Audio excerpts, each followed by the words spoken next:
अब episode number 2 में हम देखते हैं कि निशा फिर से अपनी नस काटकर अपने आप को मारने की कोशिश करती है, लेकिन आज भी ऊपर वाला इसकी जान कैसे न कैसे बचा ही लेता है, क्योंकि अचानक से इसकी भाभी कमरे में आ जाती है और निशा को मरने से बचा लेती है। लेकिन अगले दिन फिर से निशा को अपने बॉयफ्रेंड की याद सताने लगती है और ये उस आदमी को अभी तक नहीं भूल पाती जिसने इसके सामने किसी दूसरी लड़की के साथ संबंध बनाए हो।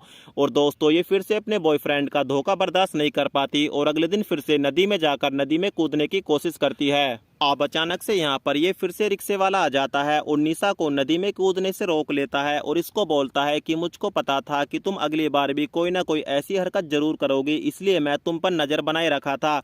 और तुम उस आदमी के लिए अपनी जान देना चाहती हो जिसको तुम्हारी कोई भी परवाह नहीं है, जो तुम्हारी इज्जत भी नहीं करता, और वो इसी चीज का फायदा उठा रहा है क्योंकि उसको पता है कि तुम उसे कभी नहीं भुला पाओगी। आप कुंदन निशा को समझाता है कि तुम तो मर जाओगी, लेकिन तुम्हारे मरने के बाद क्या कभी तुमने सोचा है कि तुम्हारे पेरेंट्स का क्या होगा? लोग उनके बारे में बातें बनाना शुरू कर देंगे और वो अंदर ही अंदर घुट घुट के मरने लगेंगे। तो निशा बोलती है, लेकिन मैं क्या करूं, मैंने रजत से सच्चा प्यार किया था और मैं उसके धोखे को भुला नहीं सकती। तो ये बताता है कि इसका एक ही इलाज है, तुमको रजत से बदला लेना होगा और इसमें मैं तुम्हारी मदद करूंगा। अब अगले दिन निशा रजत को एक होटल में बुलाती है, लेकिन यहाँ पर ये इससे कोई भी बातें नहीं करती और चुपचाप बैठी रहती है। तो रजत इसको बोलता है कि निशा, मुझको पता था कि तुम पुराने दिनों को भूलकर मुझसे मिलने जरूर आओगी और मुझको फिर से अपना लोगी।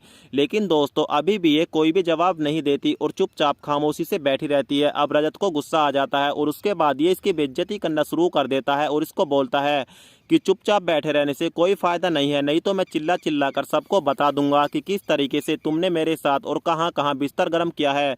इस बात पर दोस्तों निशा को गुस्सा आ जाता है और ये इसके गाल पर एक जोर से तमाचा लगाती है। इतने में दोस्तों रजत को भी गुस्सा आ जाता है और ये भी इसके कान पर तमाचा लगाने वाला होता है। तो यहाँ पर इसका हाथ कुंदन पकड़ लेता है। अब रजत निशा को बोलता है कि इसका मतलब निशा, तुमने फाइनली अपना एक नया बॉयफ्रेंड बना ही लिया और तुमने उस आदमी को चुना है जिसकी कोई औकात ही नहीं है, जो रिक्शा चलाता है। उसके बाद दोस्तों कुंदन, ये रिक्शा वाला, इतनी फर्राटेदार इंग्लिश बोलता है कि यहाँ पर सभी लोग देखते रह जाते हैं। उसके बाद रजत इसके सामने नजर नहीं मिला पाता क्योंकि इसकी बेइज्जती हो जाती है और ये पतली गली से यहाँ से निकल लेता है। उसके बाद दोस्तों निशा इसकी इंग्लिश को सुनकर इससे इंप्रेस हो जाती है। अब निशा कुंदन को बोलती है कि जब तुम इतनी अच्छी इंग्लिश बोल लेते हो और एक सॉफ्टवेयर इंजीनियर भी हो तो तुम ये रिक्शा क्यों चलाते हो? तुमको तो एक बड़ी कंपनी में अच्छी नौकरी भी मिल जाएगी। तो कुंदन बोलता है कि मैडम वो बात तो ठीक है, लेकिन मेरा इसी काम करने में मन लगता है और मेरा अपना मानना है कि जिस काम करने में मन लगता है काम वही करना चाहिए। तो निशा इसको बोलती है कि मुझको तुम्हारी कोई भी बकवास नहीं सुननी है,